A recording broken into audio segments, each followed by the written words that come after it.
Bukan ba yun? Sa sayang mga araw napasama kita,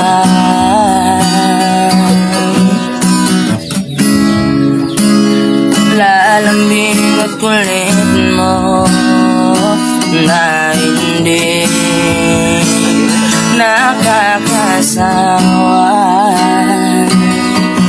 Ayaw mo din?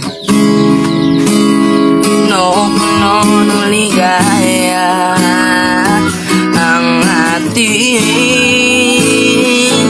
pagsasama, na parang wala nang sisira ng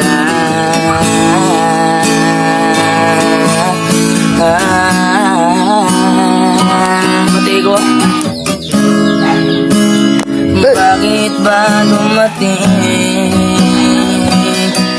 ang oras na ito?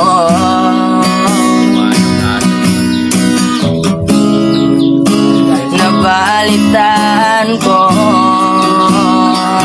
na wala ka na.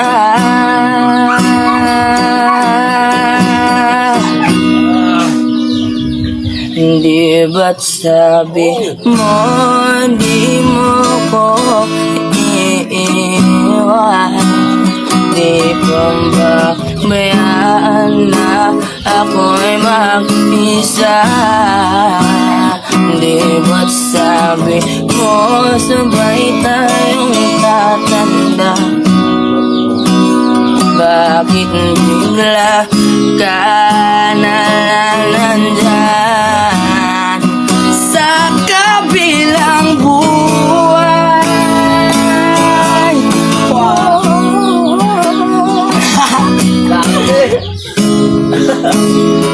Ay, ang tayo na yun.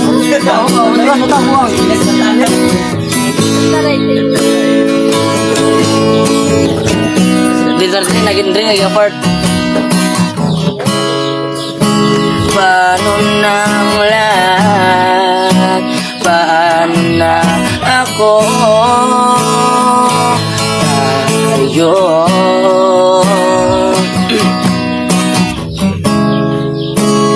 Di ba't sinabi mo sa'kin na sabay tayong mangangarap?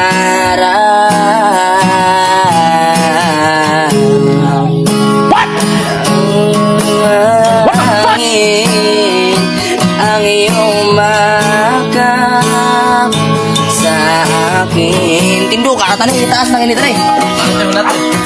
Saya nito. Na parang isang paliwating na magpapaalam ka na.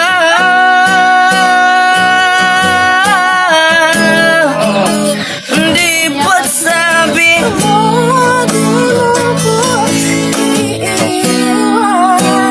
Di pa ba bayaan na ako'y ambot lang? Grabe mga idol. Grabe si Kuya mga idol. Itong binatilyo na to. Ang galing mag-gitara at ang ganda ng kanyang boses mga idol. Pero yung kanta na kasi yan mga idol. Mukhang yan ay isa sa mga kanta na pumanaw na ang iyong kaibigan. Or something, no? Mahal sa buhay. Talagang masakit na kanta yan. Pero ito, masakit man na kanta pero ang ganda ng pagkakanta niya dito. Ang ganda ng boses at ang ganda pagkakita niya dito talaga mga idol. Yan ang talaga natin mga dugong Pinoy pagdating talaga sa talent mga idol, ibang klase. So kayo mga idol, ano masasabi nyo dito sa kanyang performance, no? Enjoy lang si Kuya. Yan ang sinasabi natin mga idol na nag-i-enjoy lang si Kuya. Please comment down below mga idol para ating pag-usapan yan ang ating mga dugong Pinoy pagdating sa kantahan talaga. Malupit talaga ang ating mga dugong Pinoy. Galabis mga idol, ingat po kayo.